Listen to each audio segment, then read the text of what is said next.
certainly believe that that is the case. Also, Carroll County, you mentioned just a moment ago that rotation up around Gibson County until 12:15, a tornado warning for Carroll County.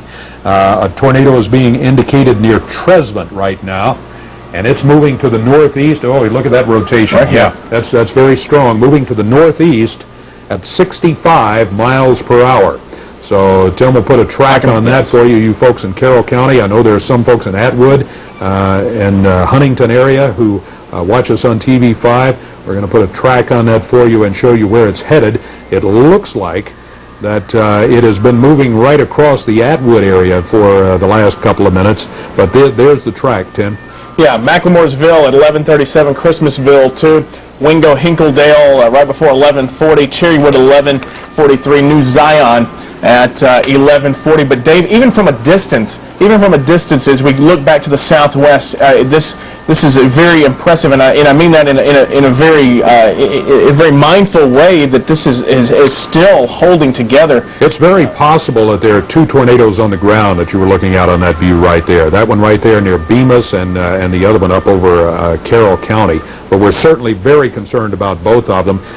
This one right here is moving into a very high population area. It should be over that high population area right now and continuing for the next few minutes. So again, folks around Bemis and the south part of Jackson, Tennessee, there is a possible tornado, very strong indication of a tornado, very, very heavy lightning, as you see flashing right here all over Madison County at this time.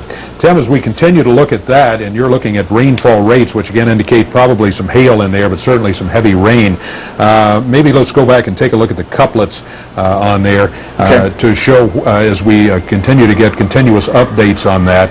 It'll give us an idea of exactly where those two cells are located at the moment.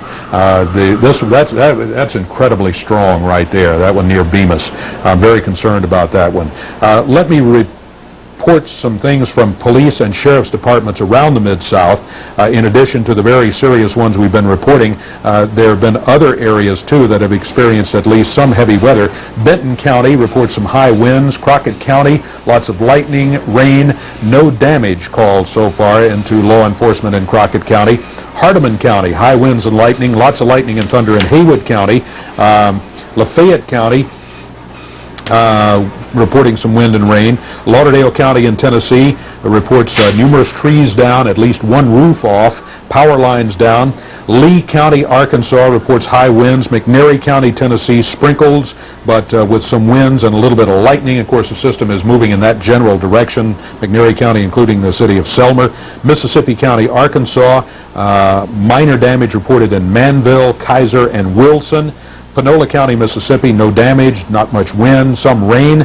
Pemiscot County reporting no damage, even though there have been numerous warnings for the Pemiscot area. There have been some power outages, but no significant damage, apparently. We're continuing to get reports from over Highway 64 in Cross County that there may be some closure of Highway 64 near an area of damage. But we so far don't have any real confirmation of that. But be advised if you happen to be going out tonight in that direction for some reason, that you may run into problems along Highway 64 in parts of Cross County. We checked with a dispatcher who says not confirmed, but that is a possibility. Let's see, other information coming in here. Alrighty, Tim, we're getting a new discussion of this particular area, but it looks like the worst of it is going to be shifting very shortly to Middle Tennessee and Western Kentucky.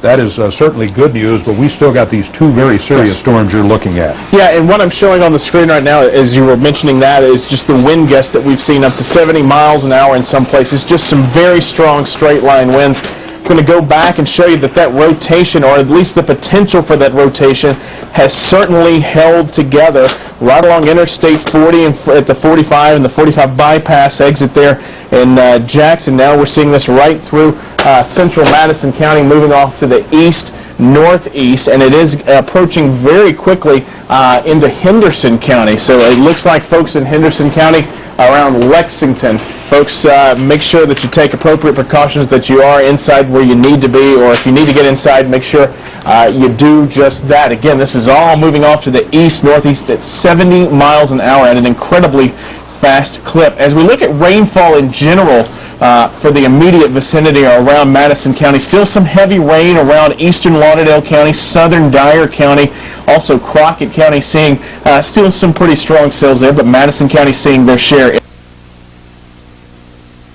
Hail right around that area that could very well possibly still be part of that tornadic activity. Then look back around Brownsville too. Let's check that couplet again and see what's going on there, and also in Carroll County. The one in Carroll County does seem to be getting a little bit stronger. Also, yeah, there is a tornado warning for Henry County. You're looking up around Paris. Is to the northeast of Paris and should be headed to the northeast, but we're still quite concerned over the one which is now northeast of Atwood, and this one right here, which is over the south central part, or the central part of Madison County. Looks like the couplet has now crossed Highway 45, and if this is accurate, it's in the just south of downtown Jackson, the downtown area, and is again moving along to the east at about 65 miles per hour, but it appears to me maybe it's slowed down just a little bit, but it is still moving along to the east.